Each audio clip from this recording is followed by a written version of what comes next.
Et vous avez des exemples où la situation s'est envenimée à cause de votre impatience? Non, parce que je me contrôle, je ne suis pas de là à ni taper personne. Ou... Ah bon, il vaut mieux. Non, mais je sais me contrôler à côté de ça. C'est-à-dire que je suis impulsive. Juste vouloir être cadre, avoir des responsabilités et un pouvoir décisionnaire. Et si vous croyez pas que si vous êtes impatiente et impulsive dans le principal, vous allez devoir travailler seul. Oui, mais c'est très paradoxal parce que par exemple, je travaille pour Complétude, donc c'est un organisme d'aide aux devoirs. Donc je donne des cours à des enfants et paradoxalement, je suis très patiente et ça se passe très très bien avec eux et j'ai aucun mal vraiment à leur expliquer. En 1 heure, ça fait quand même 3 mois que je travaille avec eux, j'ai jamais eu de problème. Donc je sais faire la part des choses entre le travail et mon caractère à moi et de mettre de côté mes défauts pour servir mon travail. Quel est votre modèle de grand chef d'entreprise, de personnalité? Modèle. Marquant. Je suis en train de relire un livre sur Louis XIV et je trouve ça très impressionnant qu'un homme ait pu faire, que le rayonnement d'un homme ait pu faire oublier la misère de la France et que, c'est quelqu'un qui a été extrêmement charismatique, qui a été fortement marqué dans son enfance par la Fronde et qui n'a jamais rien oublié, qui a su s'imposer, qui a su tenir la noblesse et je trouve ça très impressionnant. Et d'un autre côté, je vais admirer des gens comme Mère Teresa ou Sœur Emmanuel pour leur humanité, pour leur engagement. C'est vraiment du dévouement à la cause humanitaire, à l'homme, et je trouve ça très, très beau. Qu'est-ce qui fait qu'on devrait vous prendre par? Qu'est-ce qui fait qu'on devrait vous prendre en école de commerce? Mon envie d'apprendre, mon dynamisme. Je suis quelqu'un qui s'engage complètement dans son travail, qui va au bout des choses, qui, quand elle se fixe des objectifs, ne compte pas ses heures, ne compte pas sa peine. Et j'apporterai vraiment mon envie d'apprendre tout ça à l'école. C'était juste une question sur ce que vous pensez.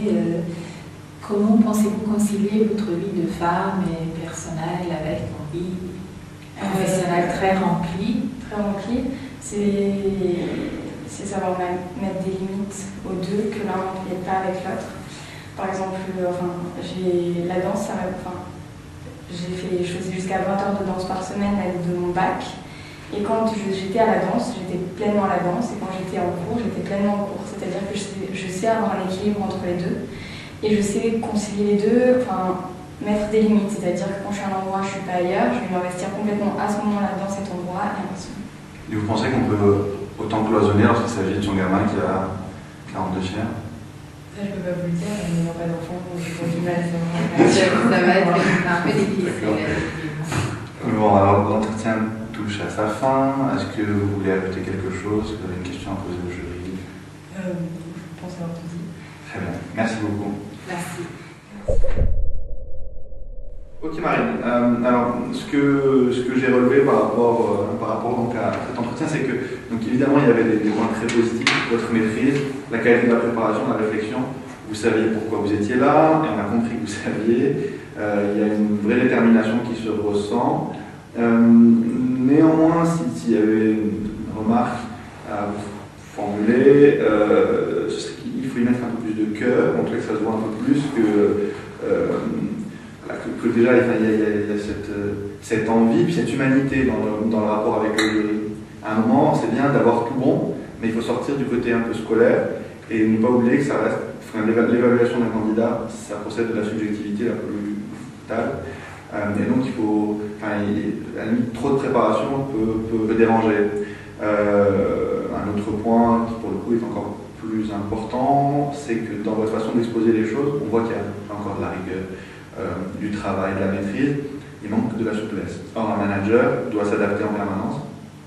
Vous êtes un peu branché sur le sujet de la réaction que l'on a lorsqu'on a un gamin qui a 42 fiers et qu'on a une présentation très importante. C'était pas le temps pour savoir ce que vous feriez et vous mettre en situation, mais plus pour vous inviter à réfléchir sur le fait que dans la vie, on passe son temps à s'adapter. Et que si tout le monde, si c'était si facile de faire à fond quelque chose, puis de faire à fond autre chose, et de complètement cloisonner dans des questions d'étanchéité comme ça, tout le monde y arriverait. En tout cas, beaucoup de gens y arriveraient. Or, malheureusement, c'est un peu plus compliqué. compliqué, il faut arriver à faire plusieurs choses à la fois et être très souple pour concilier les choses. Ça se déduit du terme, mais un impondérable, c'est a priori difficile à pondérer. D'accord. Voilà, donc c'était les remarques que j'avais à vous faire. Il faudra travailler dans ce sens-là. Je vous dis, je ne sais plus qui disait, c'était une sorte d'échange un peu virulent entre deux poètes, et l'un disait à l'autre, vos vers sont bien tournés, vos rimes sont belles, les pieds y sont, il manque les ailes. Il faut mettre un peu plus d'ailes dans cette prestation, plus de souffle, de passion, et peut-être en parlant de vous, de la façon dont vous avez ressenti les choses. On sait à quel point vous êtes super, rigoureuse, magnifique, géniale, tout est ok, je suis première en danse, je suis première au bac, etc., etc. Mais est-ce que réellement on sait ce que vous pensez, comment vous vivez les choses en sortant d'un entretien comme celui-là? Pas vraiment. Voilà. Donc moi j'ai trouvé que c'était très intéressant de ce côté. J'ai senti beaucoup de plaisir parce que vraiment je trouvais que quand vous parlez des danse, ce que vous avez envie de faire, on le ressent. Et c'est vrai qu'il y a un côté vous êtes très discipliné, c'est vrai qu'on sent peut-être un peu les manques de souplesse, mais pour moi ce que je trouvais que c'était important, c'est qu'on voit bien que vous foncez et qu'il faut peut-être apprendre à ce désir qui a un moteur et qui est très important à maîtriser pour ne pas se faire emporter sur la main de ce qu'on voudrait obtenir. C'était surtout ça.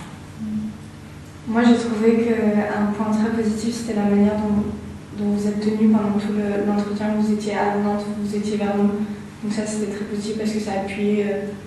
Je trouve que ça appuyait vos propos, comme quoi vous étiez danseuse, vous étiez très droite, et aussi votre motivation parce que vous alliez vers nous. Ensuite, peut-être donner un petit peu plus de détails quand vous voulez expliquer quelque chose, notamment pour les qualités-défauts. Peut-être expliquer en une seule petite phrase pourquoi vous êtes curieuse, pourquoi vous êtes colérique. Parce qu'après, comme on a pu voir dans l'entretien, colérique, c'est avéré que vous ne l'étiez pas dans tous les cas, donc peut-être nuancer, expliquer un petit peu plus ce que vous dites.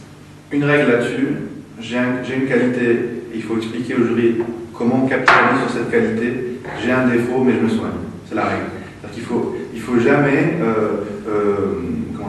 laisser libre cours au fantasme du jury. C'est-à-dire qu'il ne faut pas que vous disiez colérique et basta, parce que la personne va commencer à relier ce défaut à votre prestation, à vous dire tiens là elle a un peu crispé, c'est peut-être son côté colérique, elle est peut-être un peu fou, ça doit être un monstre dans la vie de tous les jours. Enfin vous voyez, c'est-à-dire que vous laissez la personne partir dans ses délires, et il faut toujours que vous dessiniez les frontières de la compréhension des membres du jury.